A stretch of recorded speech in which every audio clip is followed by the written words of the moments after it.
The globalist top risk is Trump. Oh dear.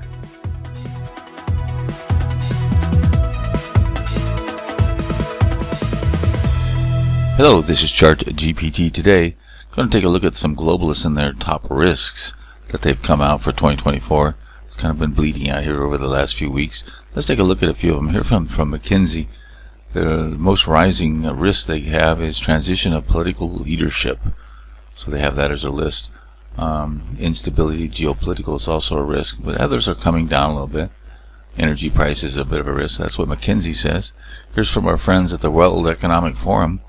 They have extreme weather and AI is the top risk, but then the third one is society or political polarization. You can see the others there. Then we go to the Eurasia group. There seems to be a big think tank group. The first risk is the United States versus itself. Kind of a civil war, divorce type of thing, bleeding into that global risk of potential change in leadership and changing of the world there. So that seems to be on their mind. Here's from an insurance perspective. Cyber incidents, business interruption, national catastrophes.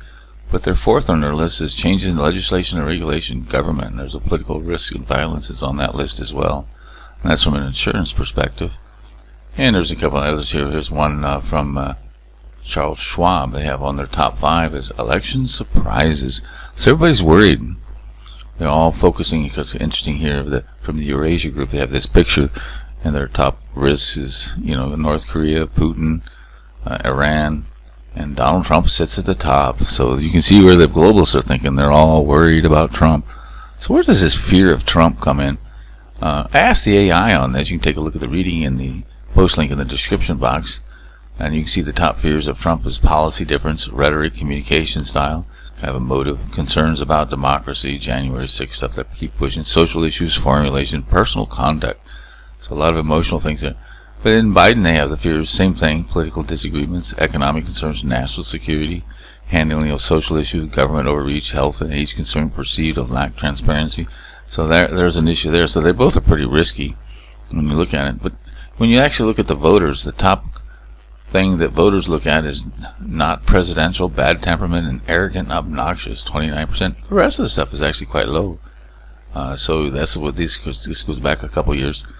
So the voters are just more focused on the emotive, and the globalists are more worried about the change in leadership and potential direction of the world. So this seems to be the top thing on a lot of people's mind for 2024, which is kind of strange because most people see a very big problem about inequality and the 1% and the people that are the least are ruling the world. They don't like it, so they get a candidate like Trump that's going to blow a hole in all that, and then they don't seem to support him. So it's kind of a paradox. On one hand, they don't like the established world. On the other hand, they don't want somebody like Trump coming in to change it.